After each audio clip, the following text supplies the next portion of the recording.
चलिए बात करते हैं, आप कैसे हैं। आशा करता हूं आप सही होंगे। नया साल की आप सभी को हार्दिक शुभकामनाएं और मेरे तरफ से आप सबका ये साल सबसे बेहतर हो। चलिए बात करते हैं A1 लिबर्टी एकेडमी में कुछ क्वेश्चंस मैं आपको बता रहा हूं इस चैनल पे, जो आपको ध्यान से देखना है। दोस्तों जानते होंगे आप, विभिन्न प्रकार के आविष्कारक, विभिन्न प्रकार के चीज जो है लोग जानते होंगे कि किस तरह से नए नए चीज का रिसर्च किया जाता है। तो उसके बारे में मैं बात करूंगा आपको। जो रिसर्च करने वाले वैज्ञानिक है जैसे कि राइट ब्रदर, जिसके बारे में मैं आपका टॉपिक लेकर आया हूँ A1 लिबर्टी एकेडमी में। टॉपिक है आपके लिए हवाई जहाज का आविष्कार। आप जानते हो कि बीपीएससी में, यूपीएससी में, सीटेक एग्जाम में या कोई इंटरव्यू में आपसे पूछ देता है कि हवाई जहाज जो चलता है इसका कारण क्या है, कौन से इसमें रेशियो पावर पाया जाता है, हवाई जहाज में कौन सा गैस होता है, ये सारे क्वेश्चन होते हैं आपके लिए। तो ऐसे कुछ क्वेश्चन मैं आपको बताऊंगा हवाई जहाज के ऊपर, जो आपके लिए बहुत ज्यादा इंपॉर्टेंट है। बात करते हैं हवाई जहाज, जिसे आम भाषा में एरोप्लेन कहते हैं। और हवाई जहाज की खोज कब किया गया था? आप जानते होंगे हवाई जहाज जिसे कुछ ही क्षण में आप अपनी दूरी को तय कर लेते हो। जैसे कि आप जानते हैं कलकत्ता, मद्रास, चेन्नई या जहां भी जाते हैं तो आपके लिए यात्रा के दौरान जो होता है वो 3 अवे होता है हमारे, जैसे कहते हैं रोडवे, वाटरवे और एक होता है हमारा एयरवे। तो उनमें से एक आता है एयरवे, और एयरवे जो होता है हवाई जहाज जिसे आप आसमान पे उड़ान भरते हैं। तो बात करते हैं हवाई जहाज की खोज किसने किया था। तो देखेंगे आप हवाई जहाज का खोज करने वाले जो वैज्ञानिक थे राइट ब्रदर। तो बात करते हैं हवाई जहाज की खोज करने वाले व्यक्ति राइट ब्रदर के बारे में, जिन्होंने 17 दिसंबर 1903 को राइट बंधुओं ने ऑरविल्स और विलियर्स ने की थी। तो आप जानते होंगे ऑरविल्स और विलियर्स ने की थी। ये 2 व्यक्ति थे जिन्होंने राइट ब्रदर, जो भाई थे, जिन्होंने हवाई जहाज की खोज की थी। आप जानते होंगे हवाई जहाज एक ऐसा गति तय करती जो कुछ ही क्षण में, मिनटों में अपने समय सीमा को प्राप्त कर लेती है। हवाई जहाज किस मंडल से उड़ाया जाता है? तो आप जानते हो कि ये बहुत बड़ा इंपॉर्टेंट क्वेश्चन है। हवाई जहाज उड़ाने के लिए आपको कौन से मंडल की आवश्यकता होती है? तो आप जानते होंगे समताप मंडल। पृथ्वी में 5 प्रकार के मंडल है, आप जानते होंगे। वायुमंडल, स्थल मंडल, और उसके बाद आपका आता है शोभ मंडल, जैव मंडल, और उसके बाद आता है जल मंडल, और एक आता है हमारा समताप मंडल। यानी 5 मंडल है। 5 मंडल में समताप मंडल जो आपका वो सबसे ऊपर, जिसे हम आम भाषा में शोभ मंडल भी कहते हैं।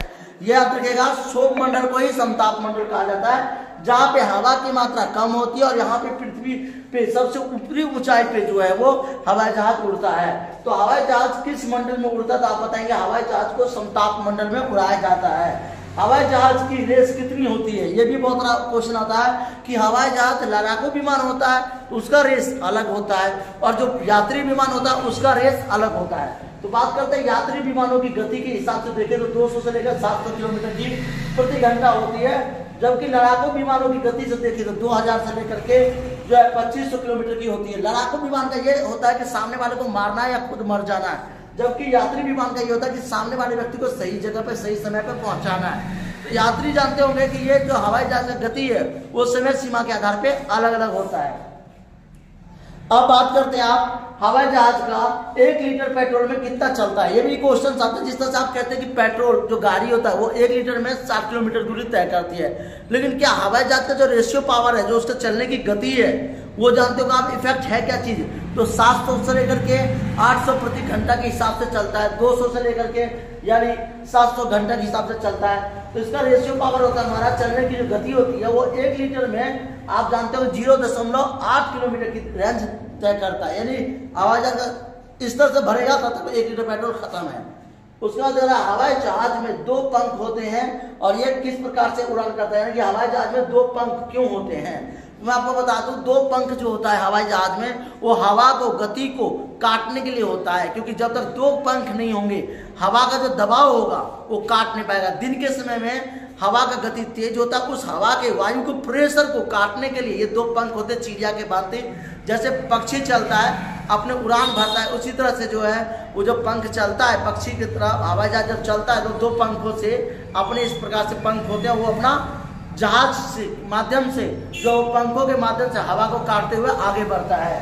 फिर आपका आता है, चलिए बात करते हैं हवाई जहाज में 2 पंख क्यों होते। तो आपको मैंने बता दिया, 2 पंख जो होते हैं हवाओं की गति को काटने के लिए 2 पंख होते हैं, ताकि वो अपने प्रेशर से काटता रहता है। रात में हवाई जहाज की आवाज क्यों नहीं आती? ये भी एक क्वेश्चन आ जाता है कि रात में हवाई जहाज का आवाज क्यों नहीं आता है। मैं आपको बता दूं, दिन में जिस तरह से हवाओं की गति तेज होता है और वायुमंडल के हिसाब से तापमान, टेम्परेचर ऑफ वेपर जिसे कहते हैं वो ज्यादा होता है, हीट ऑफ एनर्जी। और रात इन्वायरमेंट में वो हीट ऑफ एनर्जी स्लो हो जाता है, वायु की गति कम हो जाता है, इवेपोरेशन जिसे कहते हैं वाष्पीकरण की गति कम होता है, इसके माध्यम से हवा को रोका जाता है। तो आप जानते होंगे कि हवा की गति तेज होने के कारण, इवेपोरेशन की गति तेज होने के कारण दिन में आवाज करता है, जबकि रात में इवेपोरेशन की क्षमता 0 हो जाता है। इवेपोरेशन जो होता है वो वाष्पीकरण कहते हैं, जिसे हम भाषा में वो 0 हो जाता है, और उसके बाद हवा की गति भी 0 हो जाती है, जिसके कारण से हवाई जहाज रात में आवाज कम करता है, ना के बराबर करता है। रात में, ये मैंने आपको बता दें कि रात में हवाई जहाज का दिन की अपेक्षा कम तापमान होता है, जिसके कारण ये टेम्परेचर कम होता है। हवाई जहाज में कितने पंख होते हैं, ये अकॉर्डिंग होता है, जिस तरह से बड़ा जहाज होगा तो 2 होगा, उससे बड़ा होगा तो 4 होगा, फिर 6 होगा, 8 होगा, इस तरह से पंखों की गति भी अलग अलग होती है।